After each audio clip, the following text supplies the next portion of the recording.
Okay, so today's a Sunday, and I've been pretty busy today. We had to go into town so I could buy batteries. I had to buy 3 batteries. One just so I could have it in inventory. And then this one, the battery was completely dead on.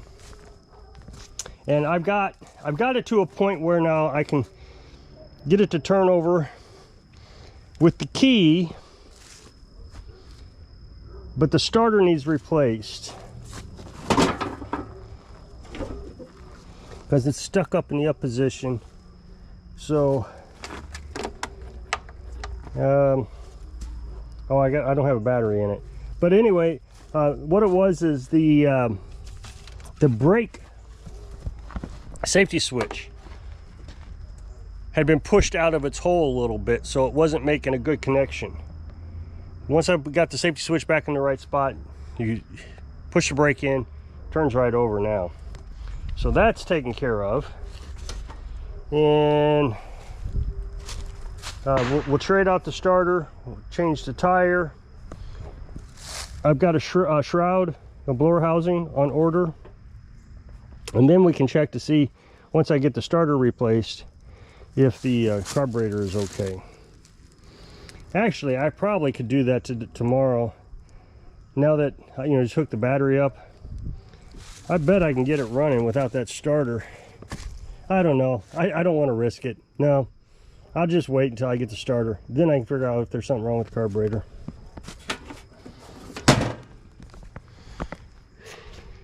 And then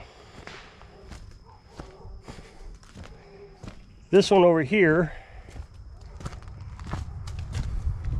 I didn't get back till 11:30 maybe. This one over here had a similar problem. This safety switch, the PTO safety switch, was unplugged. So I just had to plug that one back in. And it's turning over now. This one actually does turn over. But man, it backfires really bad. So, I had to go get in touch with the customer. Of course, it's Sunday. So I text messaged him and told him, there's several things wrong with this. It's missing the air filter housing, so it's sucking in dirt. The PTO cable, I saw a broken PTO cable yesterday. I showed it to you. I don't know where it's at right now. It's stuck somewhere down in here. And so I thought that was broke. And then what else is there? And then the backfiring. This mess. It's not the right fuel filter. So I messaged him and he says, well, how much would it... He piecemealed his replies. I wrote a very long professional message and he piecemealed it back. So he says, let's just keep this thing under $300-400, somewhere around there, and go ahead and service it and see if we can figure out what's wrong with the valves. And so it turned out that this was a pretty good customer. I was pretty happy. I thought it was going to be like he doesn't want to pay anything, but he wants the whole thing fixed. And yeah, based on the text messages. The text messages I was not getting a good feeling about. Fireworks. But once we had a phone call, I felt a lot better. So this one won't be too bad. I'll just service it. He wants me to get a new belt for it. He wants me to check the brake. So I'm feeling pretty good about this one. So there's 2 mowers, and then I had a Husqvarna here, and that's just a shame. It's only 10 years old. Only had a few hundred hours on it.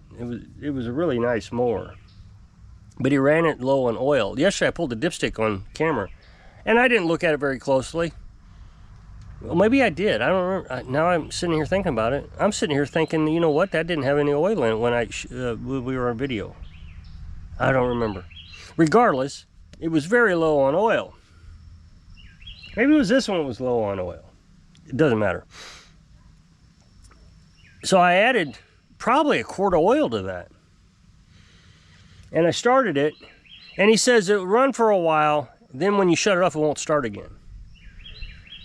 Well, I was sitting in the house while it was running, and I heard the tone difference. It was running really a lot louder, and then it softened up. It was clear it went down on a cylinder. It was a 2-cylinder, and it went down. So I came out, checked the spark on both spark plugs. The left spark plug was sporadic. It was not a good, solid, strong spark.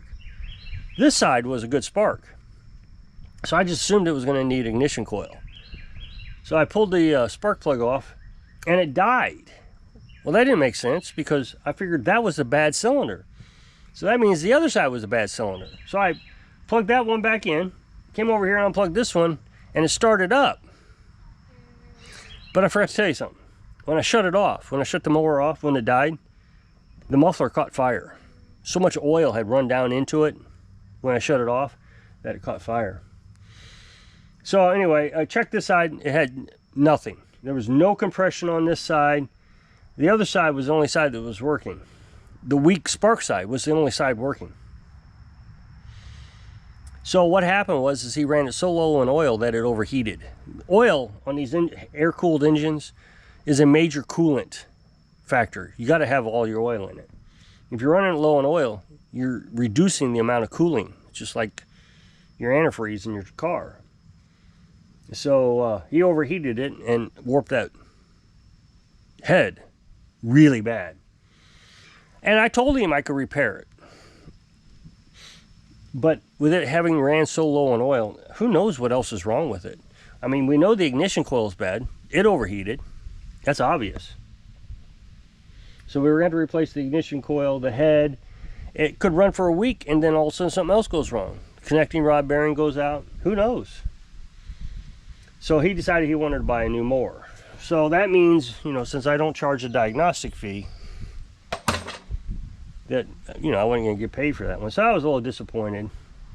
But he gave me my hourly rate. I didn't even ask for it. I didn't tell him what my hourly rate was. But he just lucked out, and that's what he gave me. So I thought that was great. Well, so like I said, business starting rolling. And then just a few minutes ago, this is a repeat customer. This mower has been here before. And he doesn't follow my instructions, of course, and I razz him about it. But last year I put a shutoff on a valve on it because last year was the second time it was here. So put a shutoff valve on it, but he didn't use it, so the carburetor's dirty again. And it's leaking oil for some reason. I gotta figure that out. That doesn't make sense.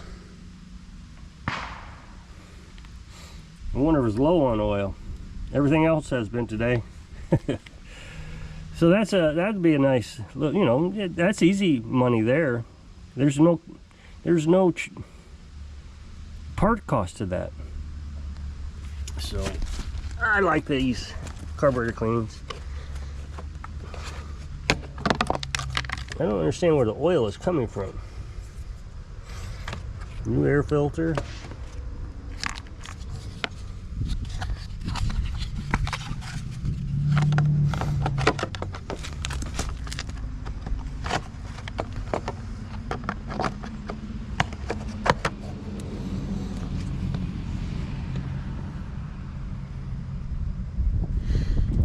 So I don't know what else is going on today. There's not a lot going on. Oop, that fell off again. So a truck just drove by with a Cub Cadet on the trailer. Oops, sorry. So I wonder if that means that I got another customer coming that I didn't even realize was coming on a Sunday afternoon, on Memorial Day weekend, on my only day off. I can bet you that's what it is.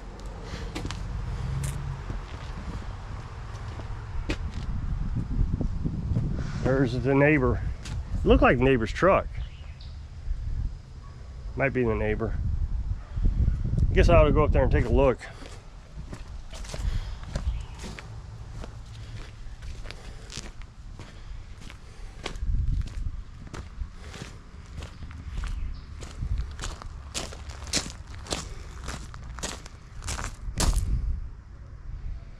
Well, I don't see him.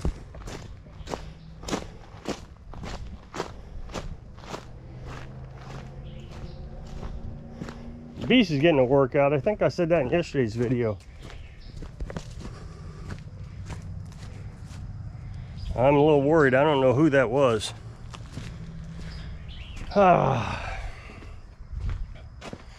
know, I don't know how strange this is. I mean, that guy, he's a good customer for the push mower. And he lives in Kansas City, but he has a second house down here. And he says, you got a battery charger I can borrow? Well, I only got the one for the solar, you know, the batteries for the solar system. So I said, yeah. Well, no, he says, you got a battery charger? I said, yeah. He says, can I borrow it? I said, well, yeah, but you got to have it back here by 7 p.m. because if it's not here at 7, you know, I have no way to top off my batteries before I go to bed. I like to make sure they're topped off before I go to bed. So he promised he would be right back. He just wants to get his truck or his tractor started. So that's strange. People come around here all the time asking for tools. It's total strange. Now, the only reason I gave it to him is because he's a pretty good customer. And I kind of trust him. I mean, he's very good to me online. Every time I post online, you know, something about the lawnmower repair, he is always there. Yeah, he's great and all that stuff. So I trust him. And he never complains about paying. Those are great customers. So, but I had a total stranger come up the other day. Just pulled into, he says, I'm working on my grandmother or somebody's Cub Cadet. And I'm trying to get the carburetor solenoid off. Of course, he didn't know what it was, so he explained it to me. This little thing on the bottom of the carburetor has wires running to it. And he says, I don't know how to get that off. Do you got a tool I can borrow? No, I'm not going to let you borrow my tools. I mean, all you got to do is get a 1/2-inch wrench and grind it, the sides down on the open end, and it'll slide in there to fit in. So I told him that's what he could do. But, you know, why would I give out tools? I mean, you can buy a specially designed tool, but of course you can make one. I don't understand that.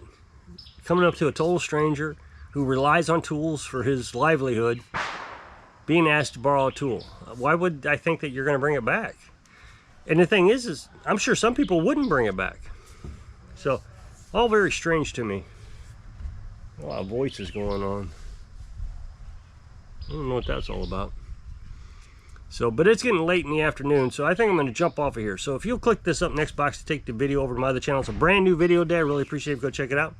So I hope this video inspires you. I don't know. Stay busy when your season comes around so you can live your dreams. Thanks for watching.